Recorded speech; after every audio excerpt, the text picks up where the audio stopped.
Right, so we're speaking to David Harrison, ex-Manx radio intern and now a broadcast journalist in the northeast of England. David, you are going to be embarking upon, quite an epic journey next month from Southport to Hornsey in just 5 days. Tell us a bit about this. Well, it's 207 miles from the west coast to the east coast of England, so it's quite literally across the north of England. I'm doing it over 5 days, so it's 42 miles a day for 5 days in a row, so it's a marathon and a half each day. And the reason I'm doing it is I'm trying to raise some money for Macmillan Cancer Support, and I quite like pushing myself and testing myself on these big, long sort of challenges, but this is quite a bit out there for me. It's a bit out of my reach, I think, but I think I'll be able just about to manage it. Because you have been doing this sort of extreme running for a couple of years now, 2 or 3 years, is that right? Yeah, it started off by just fancying doing a marathon. I thought that would be a goal in itself, and it spiraled out of control a bit. And in September, I did 100 miles in one go, which took me about 25 hours. I did the parish walk last summer, so that was actually probably one of the hardest things I've done. That was much harder than my runs, but I think the multi-day sort of events I've never really looked at. So usually when I run or do these races, I look forward to a nice bath and a nice pint in the evening, and I can go to sleep. While with this one, I've got to wake up the next day feeling achy, and the next day, and the next day, and the next day, and still try and keep the legs turning over. And I think that's going to be the hardest thing. It's going to be a big ask, but I've got a support crew around me to try and help me along the way.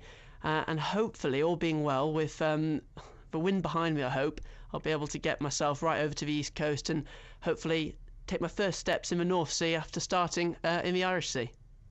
You just mentioned your support crew there. What are the logistics of doing something like this and getting a group together to back you? How do they work with you over the course of this?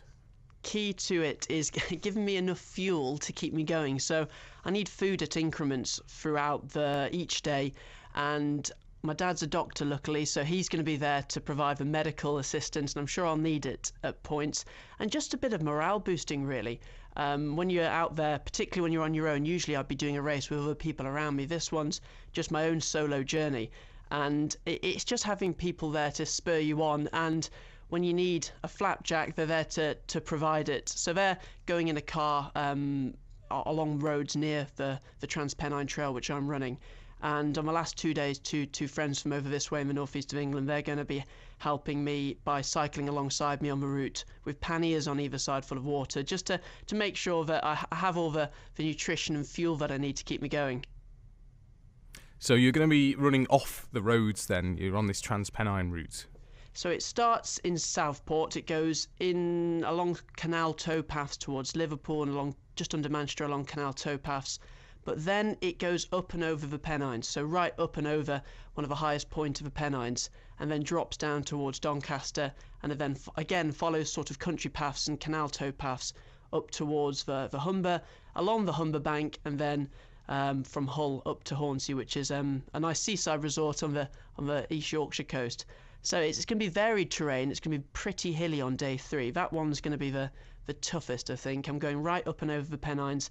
I hope the weather's not down on me. I need to have some sunny weather just to brighten up my spirits, I think, because that 3rd day is going to be a real toughie. You've also got motivation in the shape of raising money for Macmillan Cancer Support, and you've chosen this charity because of family experiences with the disease. Yes, my granny has died in the past from cancer, and my nana currently, my dad's mum, she's not so well either. So I just thought that I wanted to give a little bit back to the nursing teams, which offer so much to people who do have family members or suffer from cancer themselves.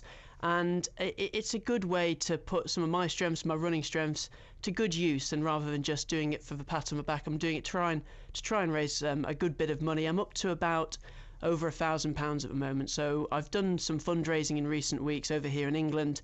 I've been doing, I ran for 12 hours on a treadmill in a local shopping centre just to try and generate some interest. And it went really well. People were really, really generous. And up to just over 1,000 at the moment. And I'm hoping as I close in on the big run, people will get even more interested, and hopefully things like this will help. The journey itself, the challenge, where are you staying? You're not taking a tent or something, are you? Oh, well, I absolutely hate camping, so I think that would put me off more than the actual running itself. For me, I'm being helped very generously by hotels along the way.